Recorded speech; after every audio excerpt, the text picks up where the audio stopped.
roof. The only question was, could you build a big enough roof? Sears wanted to know how much space they'd need, both initially when they moved in and for the future, decades down the road. So Sears hired some consultants, and those consultants had the latest in cutting-edge technology at their disposal. They called it a computer. They collected mountains of data about how Sears employees worked, when they worked, what they did while they worked. You get the idea. They fed all this data into the computer and got their answer.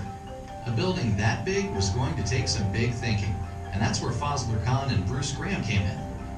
One day over lunch, Khan was explaining his bundled tubes idea to Graham. Trying to visualize the idea, Graham pulled out a handful of cigarettes and arranged them at different heights.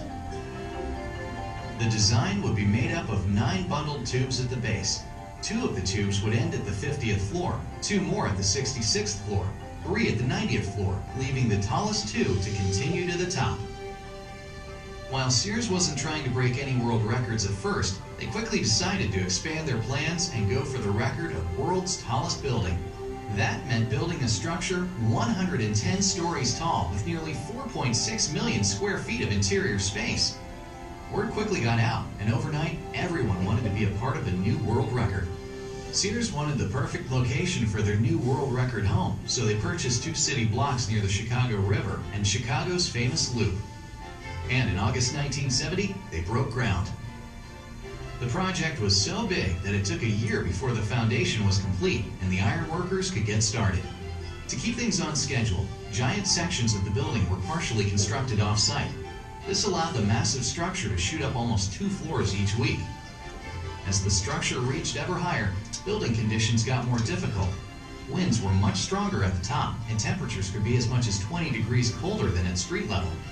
But they kept at it, and after another 2 years of hard work, the steel skeleton was complete.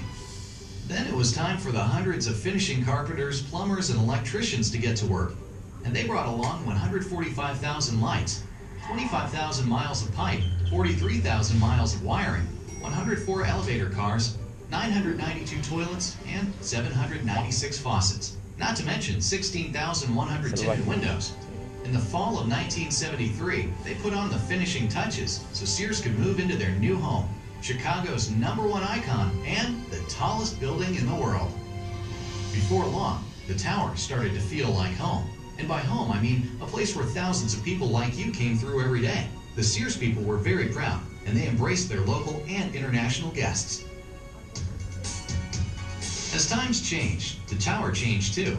In 1982, the world's tallest building got even taller when 2 radio and TV antennas and another 287 feet were added to the overall tower height, broadcasting signals into 4 states. And over time, the tower grew to be a city within a city, complete with coffee shops, a bakery, variety of restaurants, a health club, a car wash, a bank, doctors and dentists, a conference center, even its own post office. But the thing visitors really wanted to see most was the sky deck and its breathtaking views, and they weren't disappointed. The tower's sky deck has always been and remains one of Chicago's must-see destinations. After holding the world's tallest building record for 22 years, the tower was surpassed in 2004 by the 1,473-foot Taipei 101 Tower in Taiwan.